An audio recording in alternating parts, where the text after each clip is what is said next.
Hi అండి, నేను ప్రియాంక. అందరికీ వినాయక చవితి శుభాకాంక్షలు. ఇదే మా వినాయకుడు చూడండి, మట్టి వినాయకుడు. జస్ట్ కొంచెం కలర్స్ ఉన్నాయంతే, కానీ మట్టి వినాయకుడు.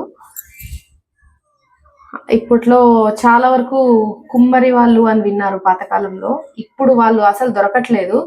వాళ్ళు ఇక్కడ మా ఊర్లో, ఇక్కడ మా భద్రావతిలో చేసిన వాళ్ళు కుమ్మరి వాళ్ళు తయారు చేసిన వినాయకుడు ఇది. నిన్న తీసుకొని వచ్చాము. పొద్దునంతా పూజ అయిపోయింది, పొద్దునంతా ఫుల్ హడావిడి ఉంది, సో వీడియో చేయలేకపోయాను. నేను వినాయక చవితి అంటే అదొక ఎమోషన్ అన్నమాట. ఏదో నిజంగా ఎవరన్నా దేవుడు అంటే ప్రతిసారి మనం ఇంట్లో ఉన్న పటాలకి దేవుళ్ళకి మనం పూజ చేస్తాము, కానీ వినాయకుడు అనేది చాలా చిన్నప్పటి నుంచి ఒక ఎమోషన్ అన్నమాట.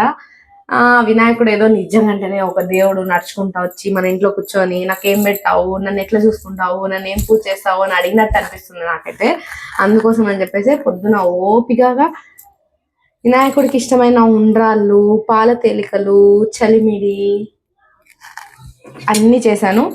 ఇంకా అన్నము, చిత్రాన్నము, వంకాయ చారు అన్ని. వినాయకుడికి ఏం మాత్రం నచ్చినాయో నచ్చలేదో తెలీదు. నా వరకు నా శక్తి కొలవు నేను చేయగలను అన్ని చేశాను. చూడండి, వినాయకుడు నిజంగానే నేను మాట్లాడుతుంటే ఏదో వింటున్నట్టు అనిపిస్తా ఉంది నాకు. అందరికీ ఇంతే కదా, అందరికీ ఇదే. ఒక వినాయకుడు అంటే, వినాయక చవితి అంటేనే ఒక ఎమోషన్. 5 days అదేదో పండగ లాగా. కొన్ని ఊర్లలో 9 days, కొన్ని ఊర్లలో 3 days, 5 days ఎంత బాగా ఎంజాయ్ చేస్తారు. పిల్లలైతే, మా పిల్లలైతే నిన్న వెళ్ళినప్పుడు ఆ వినాయకుడిని తీసుకున్నాం, ఈ వినాయకుడిని తీసుకున్నాం అని చాలా చాలా గొడవ చేసేసారు. లాస్ట్ కి ఈ వినాయకుడు ఈ సంవత్సరం మా ఇంట్లో పండగ చేసుకోవాలా అని చెప్పేసి ఈ వినాయకుడు మమ్మల్ని పిలుచుకొని వచ్చినాడు. మేము వినాయకుడిని పిలుచుకొని రాలేదు, ఈ వినాయకుడే మమ్మల్ని పిలుచుకొని వచ్చినాడు. రండి, పోదాం రండి మీ ఇంటికి, ఈ సంవత్సరం నేను మీతో పూజలు అందుకోవాలనుకుంటున్నాను అని వచ్చిన మా బొజ్జ గణపయ్య. అయిపోయింది, ఇప్పుడు సాయంత్రం అయిపోయింది. ఇప్పుడు నిమజ్జనానికి తీసుకెళ్ళాలి.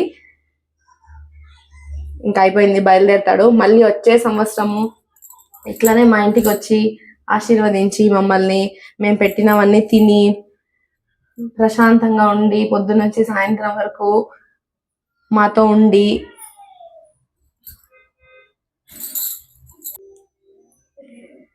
ఇప్పుడు సాయంత్రం అయిపోయింది, తీసుకెళ్లి వదలాలి అంటే నాకు కూడా ఏదో బాధేస్తా ఉంది.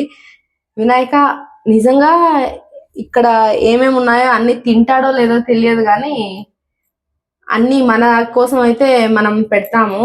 అందరూ అంటారనమాట, ఎందుకు అన్ని వేస్ట్ ఫుడ్ ఎందుకు పెడుతున్నావు, ఏమన్నా తింటాడా, ఇన్ని వంటలు ఎందుకు చేస్తున్నారు, ఎందుకు ఇవన్నీ స్ట్రెయిన్ అవ్వడము అని అంటారు. కానీ అదొక ఎమోషన్. కొంతమందికి, చాలా మందికి అర్థం కాదు ఆ ఎమోషన్.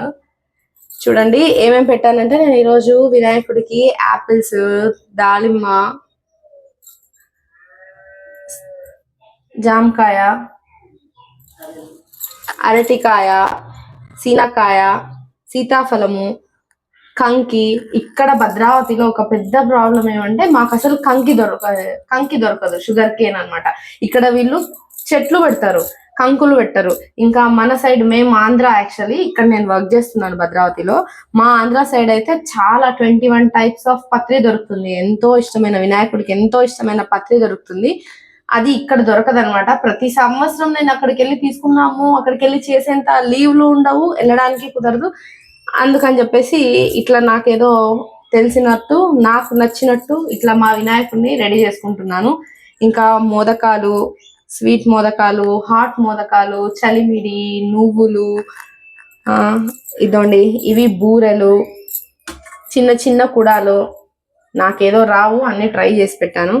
ఇంకా ఇది పాల తేలికలు, ఇది మధ్యలో తాగడానికి స్వామికి పానకము, చిత్రాన్నము, వంకాయ, అన్నము, చారు, కోసంబరి అన్ని తిని ప్రశాంతంగా ఇట్లనే ప్రతి సంవత్సరం మాతో పూజలు అందుకోవాలని కోరుకుంటూ, మళ్ళీ వచ్చే సంవత్సరం ఇంతే ఆనందంగా మేము జరుపుకుంటాము. ఇంతే ఆనందంగా నువ్వు రావాలి స్వామి.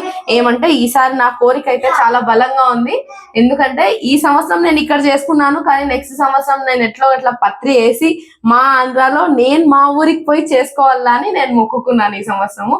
అది జరుగుతుందో లేదో నెక్స్ట్ ఇయర్ ఎట్లానో మీరు ఉంటారు నాతో పాటు. నెక్స్ట్ ఇయర్ చూద్దాం ఎక్కడ ఉంటాను, ఏం జరుగుతుంది అని చెప్పేసి. మా వినాయకుడు నా కోరిక నెరవేరుస్తాడు అని ఆశిస్తున్నాను.